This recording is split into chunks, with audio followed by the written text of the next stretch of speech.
तो गाइज एक नई वीडियो के साथ मैं आ चुका हूँ। ये 12th का केमिस्ट्री में लेकर आया हूँ। इस वीडियो में क्या लेकर आया हूँ मैं? 12th का केमिस्ट्री में आपके लिए लेकर आया हूँ। अब इस 12th केमिस्ट्री में गाइज मैं स्टार्ट करूँगा इस वीडियो में, तो आई थिंक आप अच्छे से समझ रहे होंगे। अब मैं केमिस्ट्री स्टार्ट करूँगा। तो देखिए गाइज, किसी भी सब्जेक्ट को स्टार्ट करने से पहले बहुत सारे चीज़ का जानना पड़ता है। उसकी इंट्रोडक्शन जानना पड़ता है, उसकी फिर ऑरिजिन जानना पड़ती है, फिर उसकी ब्रांच जानना पड़ता है, और इतना तमाम चीज़ आप हर सब्जेक्ट में शो होते हैं। आई थिंक आप अच्छे से समझ रहे हैं इतनी चीज़ें। बहुत सारे स्टूडेंट को केमिस्ट्री से डर लगता है कि केमिस्ट्री है क्या, केमिस्ट्री में क्या होता है। इन तमाम चीज़ों को जानना होता है। बहुत सारे उसके सवाल जवाब होते हैं, ठीक है ना। इन तमाम सवाल जवाब का, इन तमाम चीज़ों के लिए ये वीडियो आज आपके लिए हेल्पफुल वो इम्पोर्टेंट होने वाला है। तो चलिए गाइज, हम लोग स्टार्ट करते हैं बिना किसी विलम्ब का ही। गाइज मैं एक बात बता दूं कि इस चैनल पर आपको 10th का भी केमिस्ट्री में किया हूं, ठीक है ना। वहां से अच्छे से आप समझ सकते हैं जा करके, ठीक है, कि केमिस्ट्री की डिफिनेशन क्या होता है। एक अच्छा नॉलेजफुल वीडियो वहाँ पर डाला हुआ है, जिसे आप देखेंगे तो आसानी से आपको ये चीज़ समझ में आ जाएगा डिफिनेशन क्या होता है। तो यहाँ हम लोग इस वीडियो में देखने वाले हैं कि केमिस्ट्री में जो है आप 12th केमिस्ट्री क्या होती है, ठीक है। उसके बाद कितनी इसमें ब्रांच है और इस ब्रांच के अंदर क्या क्या पढ़ना है, उस तमाम चीज़ों को मैं लेके आ रहा हूँ। तो आप वहाँ से जाकर 10th में मैं बता चुका हूँ, एक वीडियो यहाँ पे स्पेशल रूप से दिया हुआ है, वहाँ से जाके देखिए, ठीक है। और वहाँ से एक अच्छे से वीडियो से आपको ये चीज़ बताया गया है। तो हम यहाँ पे स्टार्ट करेंगे मूल रूप से। सबसे पहले आपको क्या चाहिए, आपको इस सब्जेक्ट के सबसे पहले चाहिए इसकी परिभाषा क्या होती है, परिभाषा क्या यानी डिफिनेशन क्या होती है। उसके बाद इसके अंतर्गत जो है कोई भी जो पदार्थ होते हैं भाग लेता है तो क्या बनाता है, और जो भाग ले उसको क्या कहते हैं। फिर अभिक्रिया क्या होती है, उसके बाद अभिक्रिया से कौन सी पदार्थ बनती है, उसे क्या बोलते हैं हम लोग, प्रतिफल कहते हैं। इन तमाम चीज़ों को, और फिर अभिक्रिया कितने प्रकार हैं, इन तमाम चीज़ों को जानना होता है, तभी आप केमिस्ट्री अच्छे से समझ पाते हैं। तो गाइज मैं इतना सारा चीज़ मैं इसी में बता रहा हूँ। आप अच्छे से इस वीडियो में आप बने रहिए, मैं तमाम चीज़ों को बता रहा हूँ। वैसे अगर आप देखना है अच्छे से आप, तो आप जाके 10th के आपको इसी चैनल पर वीडियो एक नॉलेजफुल वीडियो अपलोड किया जा चुका हो, definition of chemistry class 10th करके दिया हुआ है। वहाँ से जाकर आप देख लीजिए, आपको ये बात अच्छे से समझ में आ जाएगा। तो सबसे पहले हम लोग परिभाषा देखते हैं। क्या देखेंगे हम लोग? परिभाषा, जो कि आपको मैं बता रहा हूँ। देखिए गाइस, सबसे पहले परिभाषा क्या होती है, केमिस्ट्री का डिफाइन क्या होता है। देखिए गाइस, केमिस्ट्री क्या है, कहता है chemistry is the science of matters, chemistry is the science of matter and it's transformation.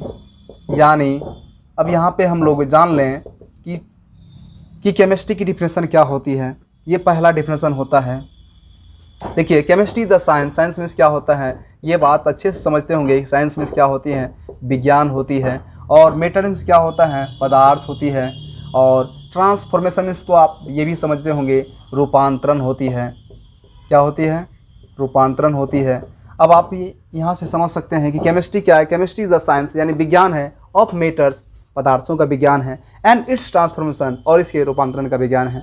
अब आप देख लीजिए कि पदार्थ तो समझते होंगे।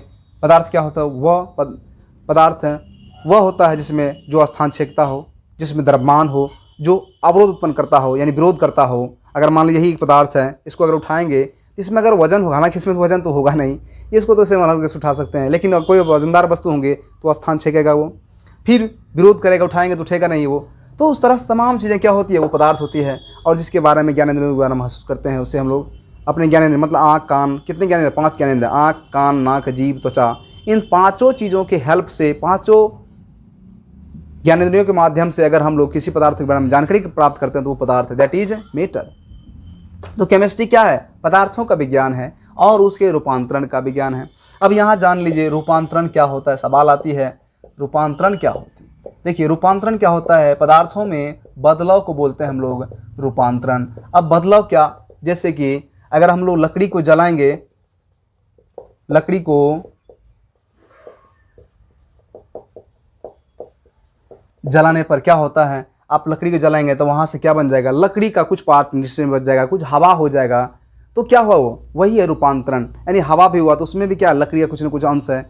क्या, लकड़ी मतलब कोयला का अंश है, कार्बन का अंश है। उसके बाद अगर आप किसी भी, जैसे आप लोहे को क्या करते हैं, लोहे पर जंग लग जाता है तो जंग में भी लोहा है ना, जंग में भी लोहा है। तो यही है रूपांतरण। यानी कोई भी पदार्थ होंगे, कुछ भी बनेंगे, उसी से मिला कर ही बनेगा, एक नया चीज़ बनेगा, जिसका क्या होगा, पहले वाले पदार्थ से बिल्कुल भिन्न होंगे। जैसे लकड़ी से क्या बन जाएगा, CO2 गैस बन जाएगा, तो उसमें भी कार्बन का अंश है, यानी छोटा छोटा डस्ट है उसका, लेकिन क्या वो शुद्ध लकड़ी नहीं है उसमें। उसके बाद लोहा पे जो जंग लगता है तो जंग में भी लोहा है, लेकिन वो लोहा नहीं है जो लोहा पहले शुद्ध था।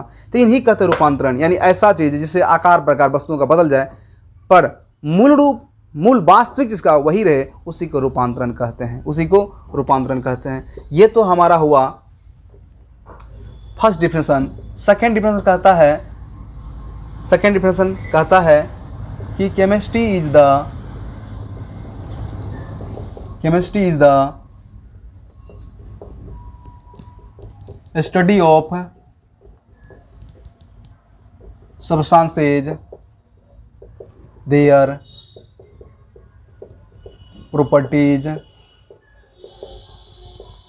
structures and transformation. अब आप यहाँ से समझिए इस डिफिनेशन में क्या दिया है।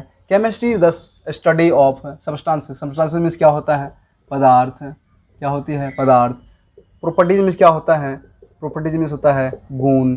स्ट्रक्चर मीन्स क्या होता है, संरचना। और रूपांतरण का देख ही चुके हैं। अब यहाँ पे हम लोग देखेंगे कि केमिस्ट्री क्या है, ये पदार्थों का क्या है, ये आसानी से देखेंगे आप अच्छे से। तो क्या होता है, पदार्थों का स्टडी मीन्स क्या, अध्ययन। पदार्थों का अध्ययन है, देयर प्रॉपर्टीज उसके गुण और संरचना और क्या, रूपांतरण का। यानी इस डिफिनेशन का हिंदी क्या हो जाएगा, रसायन शास्त्र पदार्थों, उनके गुण, संरचना एवं रूपांतरण क्या है, अध्ययन है। रूपांतरण का अध्ययन है, मतलब एक तरह का क्या है, अध्ययन करने की सामग्री है ये, ठीक है ना। अब हम लोग यहाँ तो पदार्थ के बारे में जान चुके हैं, अब गुण क्या होता है, अब यहाँ गुण समझते हैं। देखिए हर एक पदार्थ का कितने गुण होते हैं, 2 प्रकार के गुण होते हैं। ये कौन सा, यहाँ देखते हैं हम लोग, एक गुण होता है भौतिक गुण और एक होता है रासायनिक गुण। एक कौन सा गुण होता है, रासायनिक गुण। अब आप समझते होंगे, नाम से स्पष्ट है, भौतिक गुण। जिस गुण को हम लोग बाहर से ही पता कर सकते हैं, बाहर से ही पता कर सकते हैं, उसे अब बोलते हैं हम लोग भौतिक गुण। अब जैसे कि आप मान लीजिए यही एक पदार्थ है, इसको हम देख के भी अंदाजा लगा सकते हैं मार्कर है ये, क्या बाहर से पता कर सकते हैं कि नहीं करते हैं।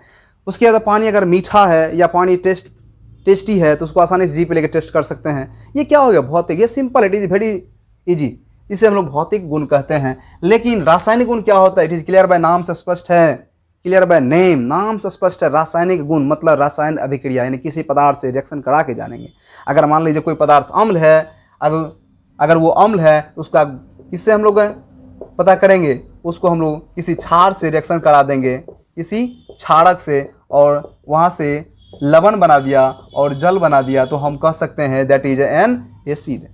ऐसे नहीं कर सकते हैं, जी पे लेंगे तो हम लोग टेस्ट करके बोल सकते हैं, खट्टा लगेगा तो कह सकते हैं एसिड। लेकिन केमिकल तौर पे हम जी पे नहीं लेंगे, ना हाथ में लेंगे, केवल उसको क्षार से रिएक्शन कराएंगे, लवण और जल बना दिया तो हम कहेंगे दैट इज एन एसिड।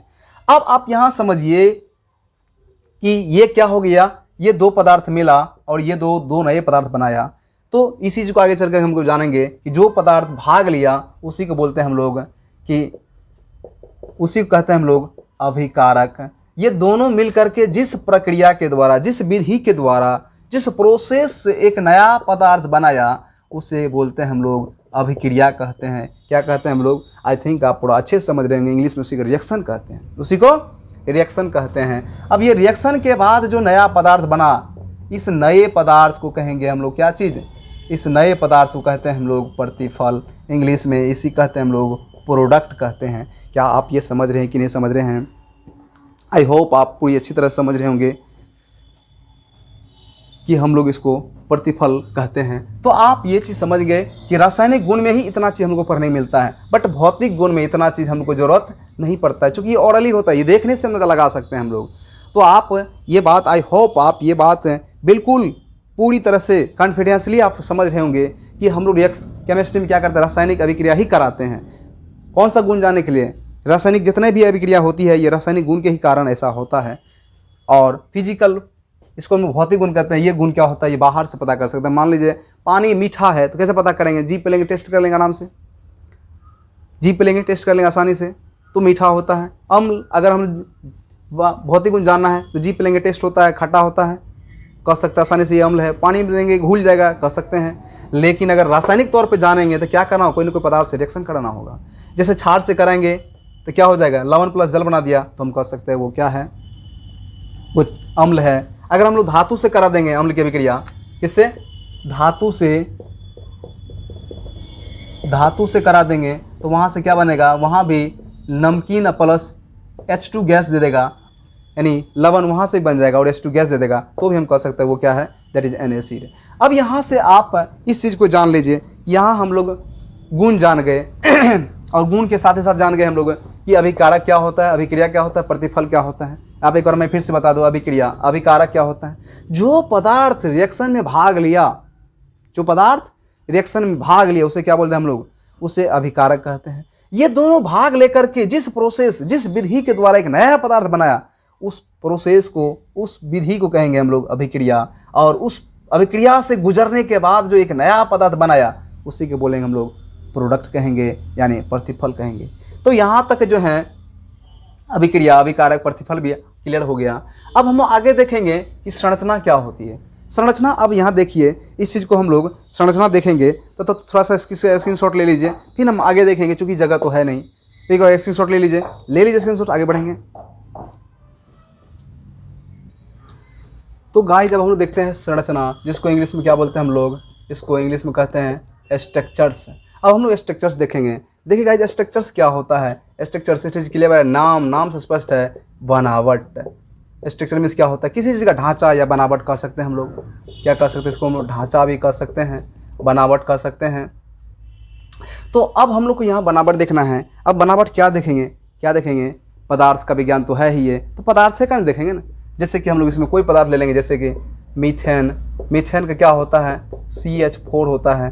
तो अब हम लोग इसका स्ट्रक्चर देखेंगे तो कैसे स्ट्रक्चर देखेंगे? तो हम लोग ये जो C है, ये और H जो 4 है, ये कैसे जुड़ा रहता है यही ना देखेंगे हम लोग। तो देखिए C कितने होते हैं? H है, C कितने? 1 होते हैं, H कितने? 4 हैं। तब इसका स्ट्रक्चर कैसे होगा? बिल्कुल आप समझ रहे होंगे, जिसकी संख्या कम होती है बीच में होते हैं। आप ये चीज़ हर जगह आप देख सकते हैं, वो बीच में होता है, और जिसकी संख्या ज़्यादा होगा चारों तरफ उसे घेर लेता है वो। बिल्कुल H 4 है तो ये चारों तरफ हो जाएंगे। ठीक, अब ये C और H क्या होगा? एक बॉन्ड से जुड़ा रहेगा ये। और इस चीज़ को समझना है तो आप लोगों को ये केमिस्ट्री में 11th में ही केमिकल बॉन्ड दिया हुआ है। वैसे मैं 10th में पढ़ाया हूँ केमिकल बॉन्ड क्या होता है, या मैं वहाँ भी वीडियो डालूंगा, तो आप वहाँ से भी इसको जाकर जैसे समझ सकते हैं ये जो सिंगल बॉन्ड है, इसमें सिंगल बॉन्ड क्यों बनता है, कैसे बनता है, इस सारा प्रोसेस आपको केमिकल बॉन्ड में है पढ़ने के लिए। फिलहाल यहाँ हम बता रहे हैं कि C और H में कितने एक बॉन्ड से जुड़ जाएगा। तो ये जो हमारा चारों तरफ बना, ये जो H और C के बीच में एक सिंगल बॉन्ड बना, इसी बॉन्ड को कहते हैं, ये जो कनेक्शन है, ये जो देन लेन की क्रिया होती है कि चारों C अलग अलग, एक कार्बन हुआ 4 H हो गया, और किस तरह से एक बॉन्ड जुड़ा है कि 2 बॉन्ड जुड़ा हुआ है, इसी ये जो आकार हुआ, इसी आकार कहते हैं हम लोग स्ट्रक्चर कहते हैं, इसी आकार को स्ट्रक्चर कहते हैं। तो वही हम लोग पदार्थों के बारे में जानेंगे केमिस्ट्री में हम लोग। उसके बाद अगर हम लोग को अगला कंपाउंड लेंगे तो क्या हो जाएगा? अगला कंपाउंड इथेन क्या होता है? C2H6 होता है। फिर इसका स्ट्रक्चर कैसे बनाएंगे? तो कितने C2 है तो 2 हो जाएंगे। अब आप देखिए C की संख्या 2 हो गया, H कितना? 6 हो गया, तो H तो डबल हो गया, C तो डबल हो गया, तो थोड़ा सा क्या हो जाएगा? थोड़ा सा इसको बल आ जाएगा। बल का मतलब है ये आधा आधा कर लेगा कार्बन हाइड्रोजन को, तो 3 इधर हो जाएगा 3। अब फिर आप देख रहे हैं कि एक कार्बन को 3 हाइड्रोजन हुआ तो सिंगल बॉन्ड जुड़ जाएगा। फिर क्या है? कार्बन क्या होगा? एक बॉन्ड हो जाएंगे, इधर भी एक।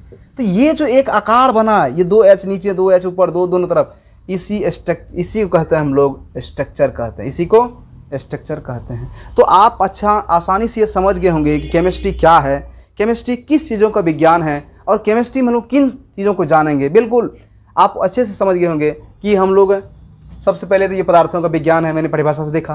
फिर अभिकारक क्या होता है? जो पदार्थ भाग लेता है, फिर उस एक प्रोसेस से गुजरता है, एक प्रोसेस होती है, एक प्रक्रिया होती है जिससे गुजरता है, तो पदार्थ बनता है, नए पदार्थ बना तो प्रतिफल। और इसमें हम लोग गुण जानेंगे कि इस पदार्थ को कैसे जानना है, किस पदार्थ कहाँ रखना है, ठीक है ना, उसका यूज क्या है, मिस यूज क्या है, कहाँ रखेंगे तो वो हार्म करेगा, कहाँ रखेंगे यूजफुल करेगा। इन तमाम चीज़ों को गुण में जानेंगे।